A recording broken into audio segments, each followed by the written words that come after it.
பங்குனி மாதம் 15ஆம் நாள் 29ஆம் தேதி மார்ச் மாதம் 2026 ஞாயிறு பானுவாரம்.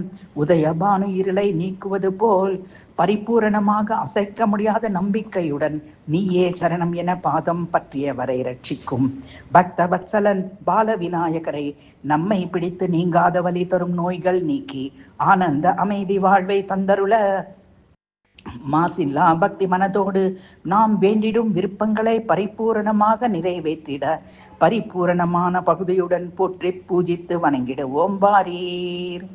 மனமிக்க இல் வாழ்க்கையை அமைத்து தந்தாய், மகிழ்ச்சியுடன் ஓடி வந்த எனக்கு திவ்ய தரிசனம் தந்தாய், மனம் முழுவதும் நிறைந்து அமர்ந்திருக்கிறாய், தயை பொங்கும் உன் கண்களால் எனக்கு அருள் பொழிகிறாய். மனம் வீசும் மல்லிகை முல்லை மகிழம்பூ மஞ்சள் நிற செண்பகம் மலர் மாலைகள் சூட்டி அலங்கரிக்கிறேன். மறக்க முடியாதபடி பல வகைகளில் பலவித லீலைகள் என் வாழ்வில் நிகழ்த்தி மனதை மெய்சிலிர்க்க வைக்கிறாய். மங்களம் பொங்கிடும் ஆசிகள் வழங்கும் உன்னை மனம் நிறைந்த பக்தியுடன் வணங்குகிறேன் பால விநாயகா. சங்கர சதா சிவ சடாதரன் மைந்தனே, சக்தி சிவகாமி மகனே, மாலோலன் மருகனே, முருகன் சோதரனே போற்றி.